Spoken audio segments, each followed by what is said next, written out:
السلام علیکم ورحمۃ اللہ وبرکاتہ۔ زبیدہ منہ بھر بھر کے اپنی ساس کو گالیاں دیتی، انہیں برا بھلا کہتی۔ ایک دن ساس کے ہاتھ سے زبیدہ کے جہیز کا کانچ کا گلاس ٹوٹا تو زبیدہ نے دھکے مار کر ساس کو گھر سے باہر نکال دیا۔ بیٹے نے بھی ماں کے حق میں کچھ نہ کہا۔ بوڑھی ماں روتی پیٹتی اولڈ ہوم پہنچ گئی تھی اور وہیں دن گزارنے لگی۔ مہینے کے بعد اس کا بیٹا اسے ڈھونڈتا ہوا اولڈ ہوم پہنچا اور روتے ہوئے ایسی بات تو سنائی کہ سب کے ہوش اڑ گئے، کیونکہ زبیدہ کے دونوں اکلوتے بیٹے کی شادی کے ہر ماں کو بڑے ہی ارمان ہوتے ہیں۔ ارسلان کی ماں کو بھی ارسلان کی شادی کے بڑے ارمان تھے۔ اس نے پہلے ہی کہہ دیا تھا کہ میں چاند سی دلہن لاؤں گی جو میرے بیٹے کی زندگی میں روشنی بھر دے گی۔ اور پھر جیسے ہی ارسلان کی نوکری میں ترقی ہوئی تو اس کی ماں نے ارسلان کے لیے ایک سے بڑھ کر ایک لڑکی ڈھونڈنا شروع کر دی۔ ارسلان اپنی پھپھو کی بیٹی تبسم کو پسند کرتا تھا۔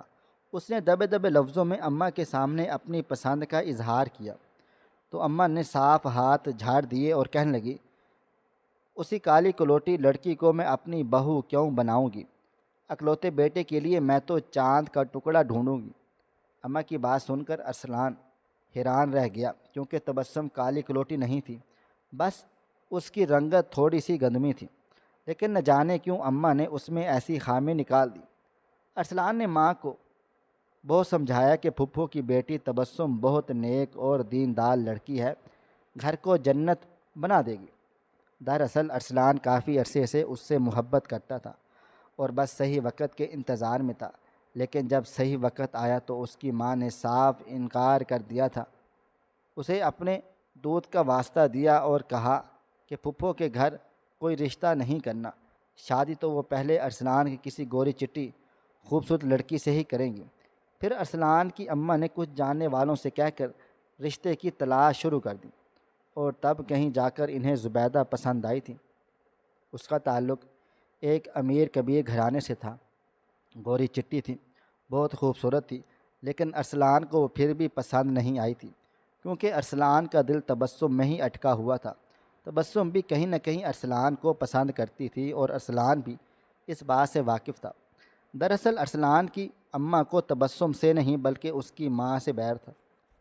انہیں اپنے سسرال والے ہمیشہ ہی بہت برے لگتے تھے، اس لیے بہو کے طور پر وہ کبھی اپنے سسرال سے کسی لڑکی کو نہیں لا سکتی تھی، اور یہی وجہ تھی کہ انہوں نے اپنے اکلوتے بیٹے کی محبت کو بھی قربان کر دیا تھا اور صرف اپنی انا کا جھنڈا لہرایا تھا۔ یہ بات تو انہوں نے بھی معلوم تھی کہ تبسم بھی ارسلان کے لیے جذبات رکھتی ہے، لیکن نند کی بیٹی کو دکھ پہنچانے انہیں یہ صحیح موقع مل گیا تھا، اور انہوں نے یہ سوچا ہی نہیں کہ ان کے اس عمل سے ان کا بیٹا کس تکلیف سے گزرے گا۔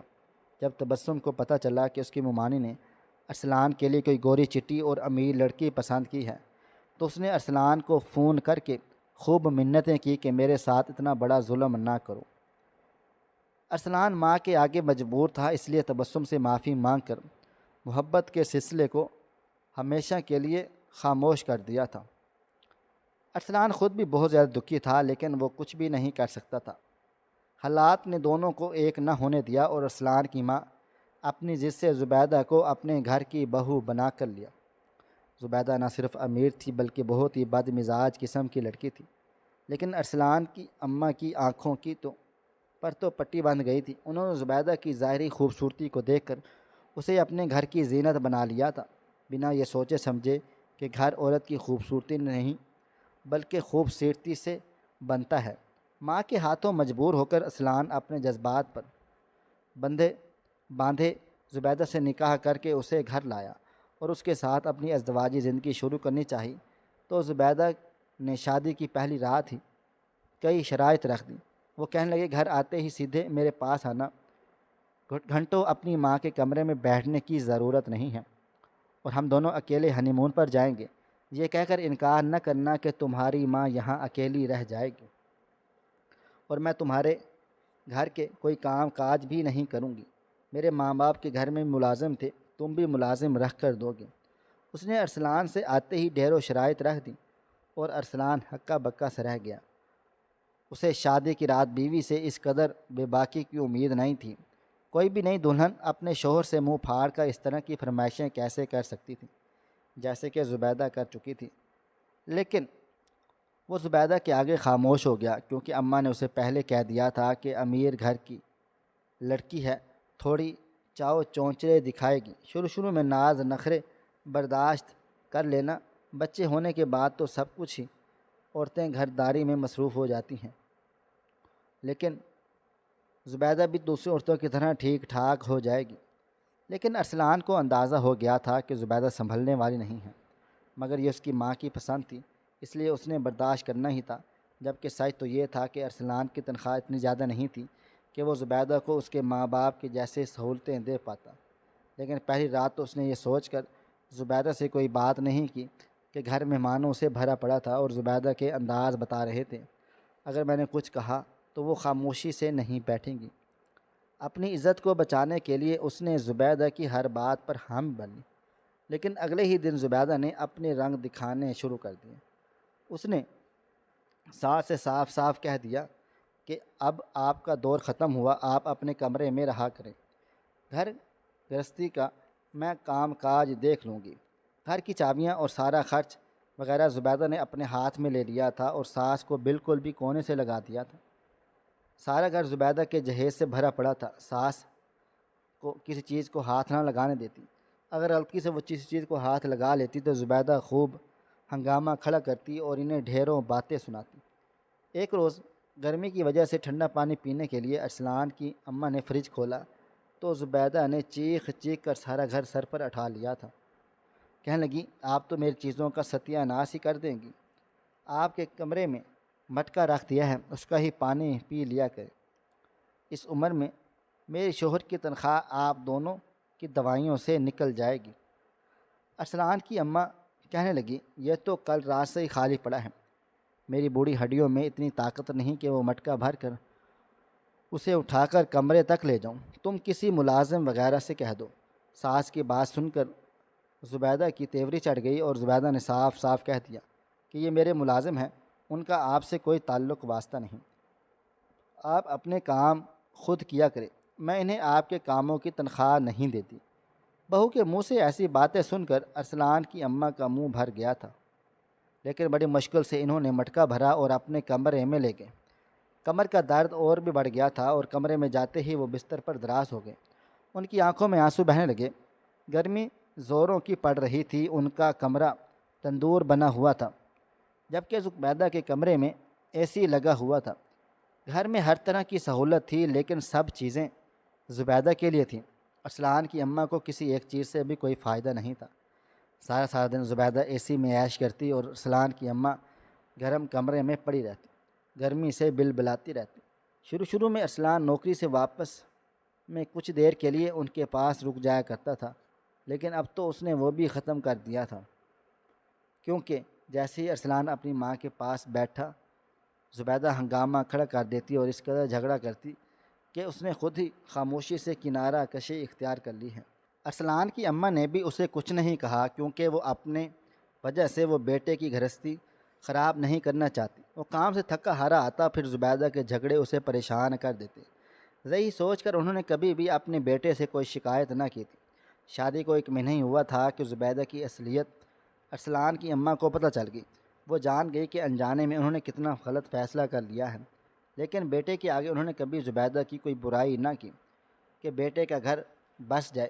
ویسے بھی انہیں ڈر تھا کہیں ارسلان کے آگے انہیں شرمندہ ہی نہ ہونا پڑے۔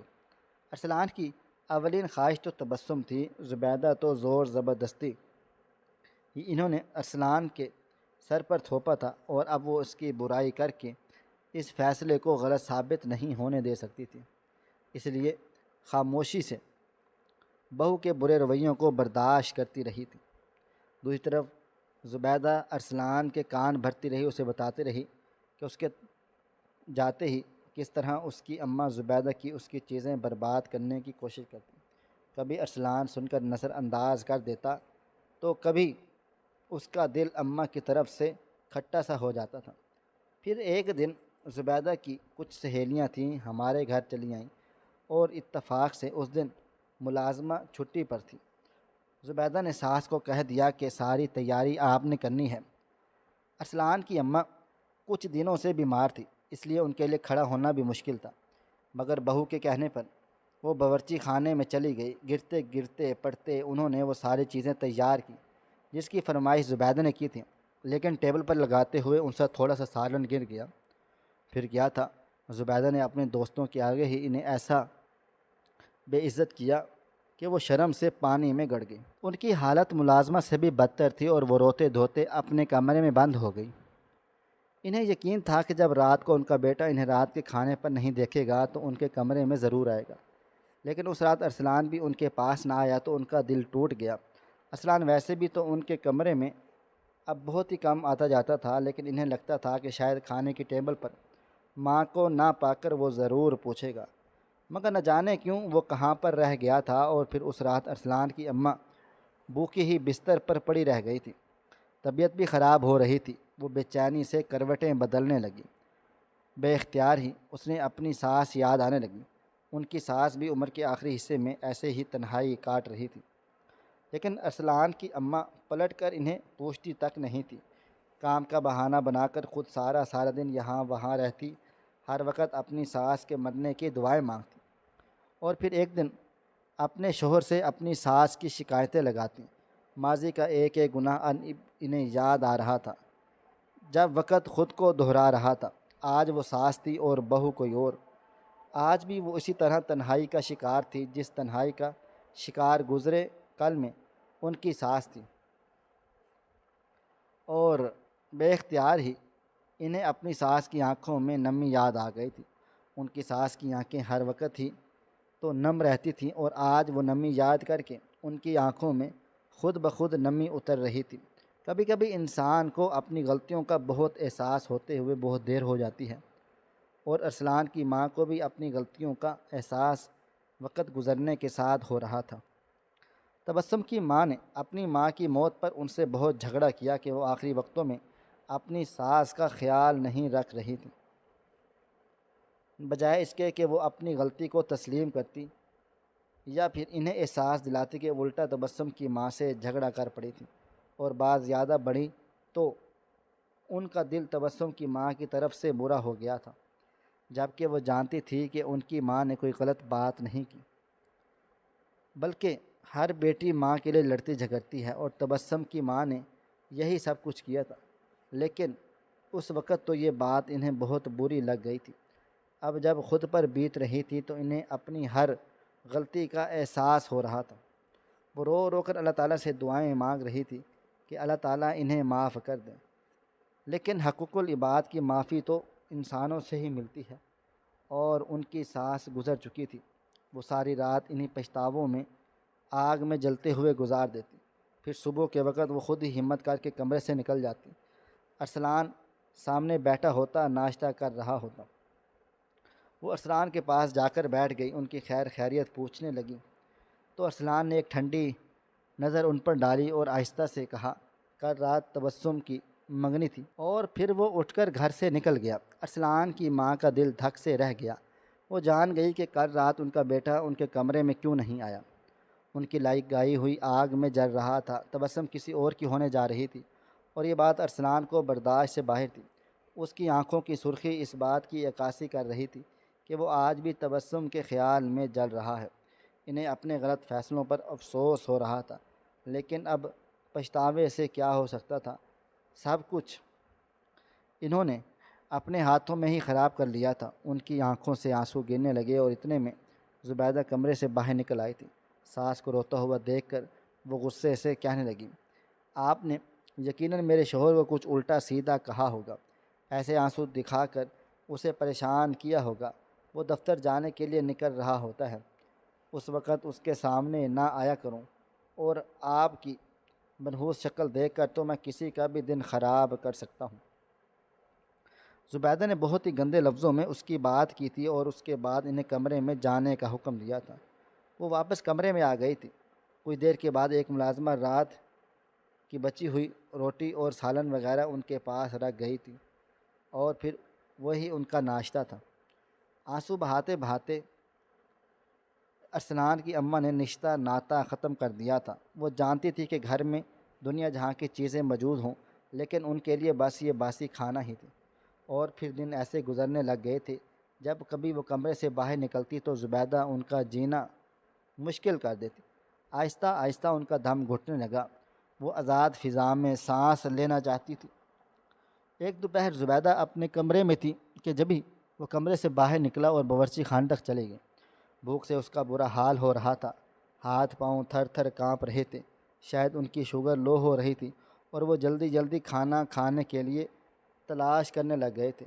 تو اتنے میں ان کا ہاتھ کانچ کے گلاس پر پڑ گیا۔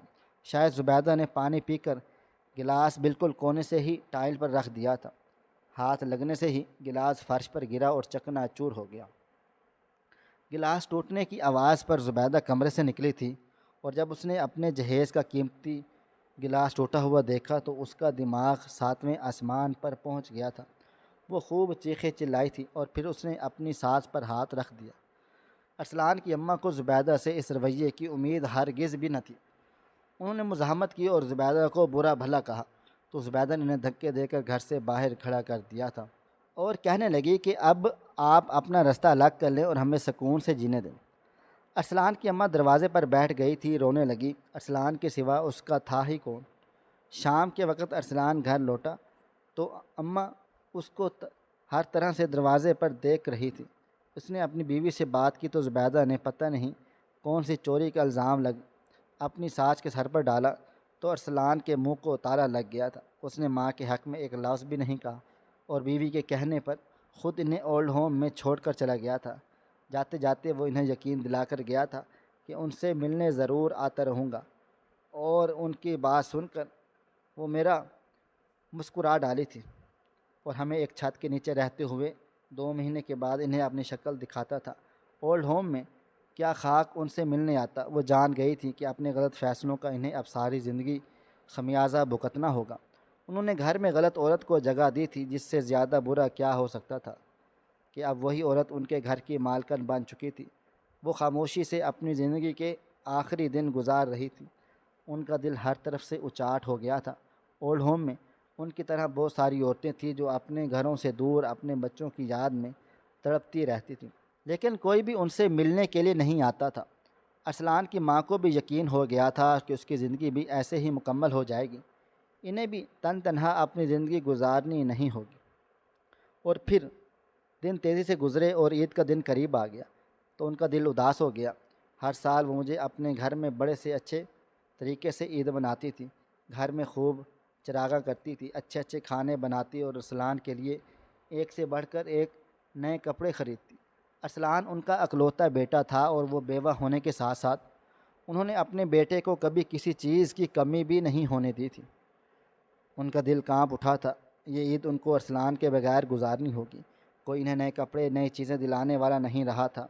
وہ آنکھیں بند کیے آنسو بہا رہی تھی کہ جب ہی اولڈ ہوم کی ایک ملازمہ چلی آئی اور اس نے بتایا کہ ایک جوڑا اولڈ ہوم کی بوڑھی عورتوں کے لیے عید کے تحائف لے کر آیا ہے، اس لیے سب لوگ ترتیب سے ایک ایک کر کے باہر آنا شروع کر دیں۔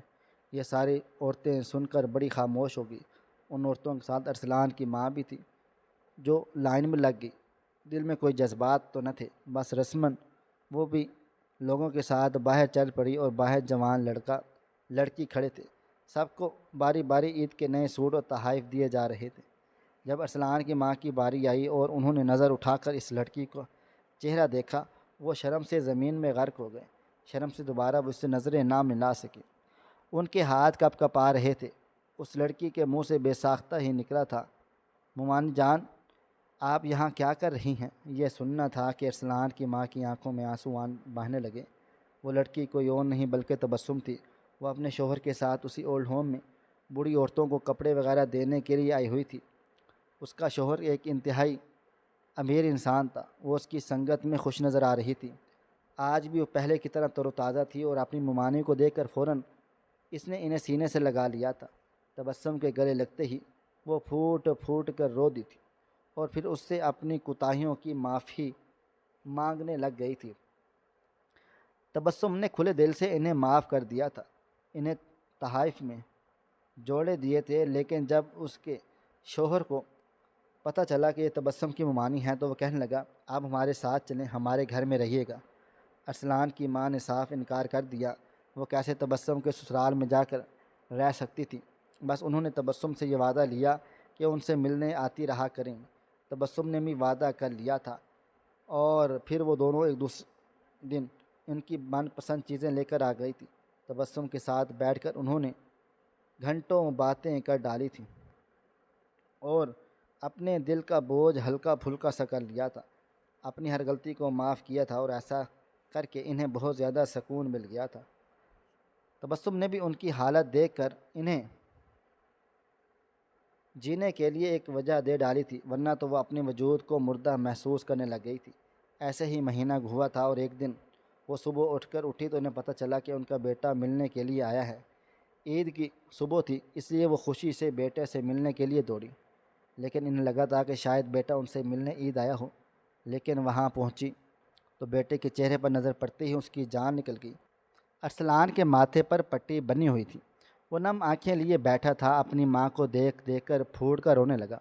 ارسلان نے اسے سینے سے لگا لیا تو وہ معافی مانگنے لگا، اور اس نے بتایا کہ گزری رات وہ اور زبیدہ عید کی شاپنگ کر کے واپس لوٹ رہے تھے، جبھی ان کا بہت بری طرح سے حادثہ ہوا۔ گاڑی پلٹ گئی، وہ تو بچ گیا، لیکن زبیدہ کی دونوں ٹانگیں نکارہ ہو گئی تھیں، کیونکہ اس کی ٹانگیں گاڑی میں پھنس گئی تھیں اور وہ بستر کی ہو کر رہ گئی ہے۔ اب اسے اپنی ہر غلطی کا احساس ہو گیا ہے، وہ آپ سے معافی مانگنا چاہتی ہے، وہ آپ کو اندر بلا رہی ہے۔ یہ سننا تھا کہ ارسلان کی اماں کی آنکھوں میں آنسو آ گئے۔ انہوں نے کبھی زبیدہ کو بد دعائیں نہیں دی تھیں، بس ان کے دل میں ایک آہ نکلتی تھی، اور شاید وہی آہ آج تک پہنچ گئی تھی۔ انہوں نے بیٹے کو معاف کیا اور اس کے ساتھ ہسپتال پہنچ گئیں۔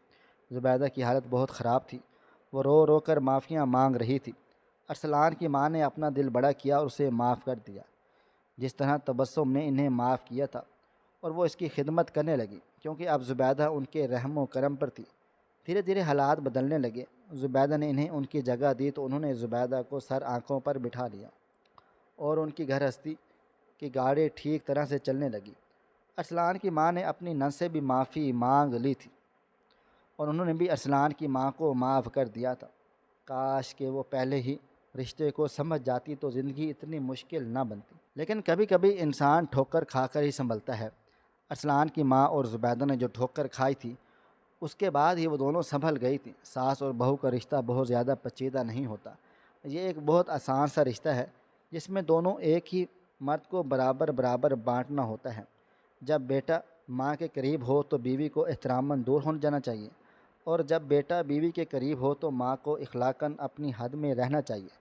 اگر دونوں احترام اور اخلاق کی حدود میں رہیں تو کبھی یہ رشتے خراب نہ ہوں، ہر گھر جنت بن جائے۔ لیکن ہمارے معاشرے میں الٹا نظام ہے، بیٹا ماں کے کمرے میں جاتا ہے تو بیوی جھگڑا کرتی ہے، اور بیٹا بیوی کے کمرے میں جاتا ہے تو ماں اسے رن مرید کا خطاب دے دیتی ہے۔ دونوں کو اپنی اپنی حدود پتہ ہوں اور دونوں اپنے اپنے دل وسیع کریں تو دونوں کی زندگی جنت کا گہوارہ بن جائے گی، اور مرد بھی سکون سے اپنے گھر میں زندگی گزارے گا۔ خدارا اپنے مردوں کی زندگی کو مشکل نہ بنائیں، ان کے لیے آسانیاں پیدا کریں، کیونکہ وہ سارا دن دنیا کی خاک چھان کر کے سکون کی طلب لیے گھروں کو لوٹتے ہیں۔